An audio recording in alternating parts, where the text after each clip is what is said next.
Hi, ik ben Tom Lassing, beursbox.nl. Ik ga het hebben over Oekraïne en dan met name dat wat er gaande is in Zwitserland. Daar is namelijk een vredescongres bezig wat Oekraïne heeft georganiseerd, waar Rusland niet is uitgenodigd, maar Rusland had er wel kunnen zijn. Maar Rusland had al van tevoren laten weten, daar gaan we niet heen. Dus dan zijn ze ook niet uitgenodigd. Dat vredesinitiatief heeft enorme hulp gekregen vanuit Rusland, vanuit Poetin persoonlijk. Ja, dat is toch hartstikke leuk van hem dat hij dat heeft gedaan. Wat is er namelijk het geval? Poetin heeft zijn vredesinitiatief, zijn handreiking naar vrede heeft hij prijsgegeven. En hij heeft gezegd, als Oekraïne zich terugtrekt uit Luhansk, uit Donetsk, uit Zaporizhia en uit Gerson, als dat gebeurt, dan is Rusland bereid de oorlog te stoppen. Oftewel, Rusland wil nog meer en dan zijn ze bereid om te stoppen. Terwijl Rusland het niet voor elkaar krijgt om die plekken zelf volledig te veroveren. Nou, daarnaast is het zo, Medvedev, de oud-president van Rusland, heeft op zijn Instagram-account een kaart getoond vanwege Ruslanddag, die van de week was, waarin hij heel Oekraïne als Rusland bestempelde. Dus dat initiatief van Poetin om te helpen bij het vredesinitiatief in Zwitserland, ja, dat is niet echt oprecht als je dan ziet dat de top van Rusland al eigenlijk zegt van heel Oekraïne is Rusland.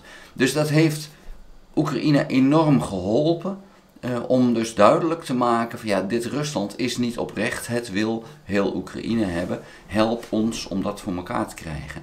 Het betekent ook helaas dat Oekraïne er rekening mee moet houden dat het Rusland veel meer pijn moet doen om uiteindelijk die oorlog te kunnen stoppen. En het probleem is namelijk dat alleen Rusland deze oorlog kan stoppen. Zou Oekraïne in staat zijn om de Russen uit heel Oekraïne te verwijderen, dus uit Luhansk, uit Donbass, uit Zaporizhia, uit Gerson en uit de Krim, dan nog is die oorlog niet zomaar voorbij. Dan nog zou Rusland die oorlog kunnen blijven laten voortduren, zoals Noord-Korea en Zuid-Korea ook in feite nog steeds in oorlog zijn en elkaar af en toe beschieten.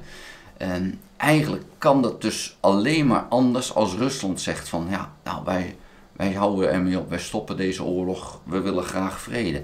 Dat gaat alleen gebeuren als Rusland keihard geraakt gaat worden. Dat gaat ongelooflijk veel leed geven, maar het is het leed wat Rusland zichzelf aandoet. Want Rusland kan deze oorlog vandaag nog stoppen door zich terug te trekken uit Oekraïne. Het heeft niets te zoeken in Oekraïne, het is een apart land. En dan kan je wel zeggen van ja, maar er wonen ook etnische Russen. Ja, dat is waar en dat zal zo blijven. Dus ja, het is niet anders.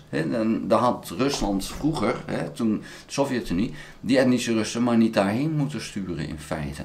Die etnische Russen hadden het helemaal niet zo slecht in Oekraïne, maar Rusland wilde eigenlijk in feite, en daar komt het op neer, die grondstoffen die met name in de Donbass-regio liggen. Dat was een rijke regio, dat zag Rusland wel zitten. Daarnaast is het zo dat Poetin persoonlijk veel liever een leider was over een groot rijk en hij keek naar het Sovjetrijk en Stalin was gewoon een veel groter leider als dat hij was en hij wilde eigenlijk zo groot of minstens zo groot of groter dan Stalin worden.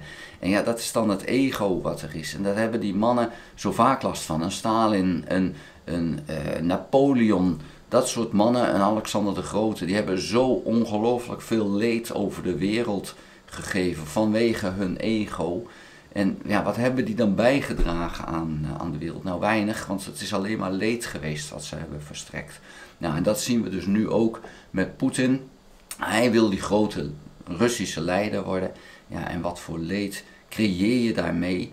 En ja, die droom zal uiteen moeten spatten voordat hij zich realiseert van ja, het gaat gewoon niet lukken. En ik vraag me af of hij zich dat ooit gaat realiseren. En we zien ook bij een leider als Trump dat hij zich niet eens realiseert dat hij de verkiezingen de vorige keer verloren heeft. En die ontkenning van bepaalde mensen, ja, die is zodanig dat je het niet kan wijsmaken wat de waarheid is. En Een Trump wil dat niet weten, die is niet te bereiken op dat punt, maar een Poetin dus blijkbaar ook niet. Die sluiten zich volledig af voor wat uiteindelijk de realiteit is. En de realiteit voor Rusland, laat dat heel duidelijk zijn, Rusland is geen wereldmacht meer als we kijken naar het reguliere leger. Rusland is nog maar op één plek, één manier een wereldmacht. Dat is namelijk dat ze een enorme kernmacht hebben. Maar die kunnen ze niet gebruiken. Dus ja, vervolgens is Rusland dus geen wereldmacht meer. Het kan een land als Oekraïne niet eens veroveren. Die realiteit is er niet. Ja, nu moeten ze dus uit Oekraïne verslagen worden, verstoten worden. Dat gaat er nog wel eventjes duren hoor. Dat gaat echt in 2024 niet gebeuren. 2025 zal er misschien een kentering gaan komen. En dan komen 2026, 2027, 2028 om steeds verder die Russen terug te drijven. En ja, hopelijk dat voordat het zover is dat die Russen volledig uit Oekraïne verdreven worden, dat ze zelf zeggen wij stoppen dit.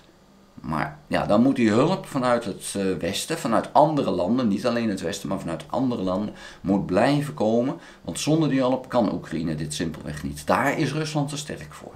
Maar geven we wel die hulp, dan kan Rusland verslagen worden. Maar ik denk dat er meer moet gebeuren dan Rusland verslaan. Rusland moet uiteindelijk zodanig klein gemaakt worden, zodanig pijn gedaan worden, dat ze gewoon zeggen van alsjeblieft stop met slaan. En ja, helaas is dat zo. Dat is de realiteit. Maar dat is als Oekraïne weer vrij wil zijn. Dat is de enige manier om dat te kunnen krijgen. Want anders blijft die oorlog voortduren en heb je over 200 jaar nog die oorlog. Dus dat is dan toch het punt van ja, helaas moeten wij wel die oorlog hebben. Of Oekraïne moet zeggen ja wij worden wel Russisch. Ja dat is niet zo. Dat is net zoals dat wij hebben gezegd wij worden niet Duits. In 1939, dat wilden we pertinent niet. Nou, dat hebben die Oekraïners ook, dat moet je gewoon realiseren. Het is een apart land. En ja, als je dat niet wil realiseren, dan sluit je je net zo af als die grote leiders voor wat de realiteit is. Er is een Oekraïense nationaliteit, een identiteit. En die zal ook blijven, die is enorm versterkt door deze oorlog. En daarom zal die niet zomaar verdwijnen. Daar wil ik het bij laten. Vond je de video interessant? Geef een duim. Heb je nog geen abonnement? Abonneer je dan op dit kanaal. En ga ook naar www.beursbox.nl. Schrijf daarin op de gratis nieuwsbrief. Dank voor het kijken. Tot de volgende keer. Houdoe.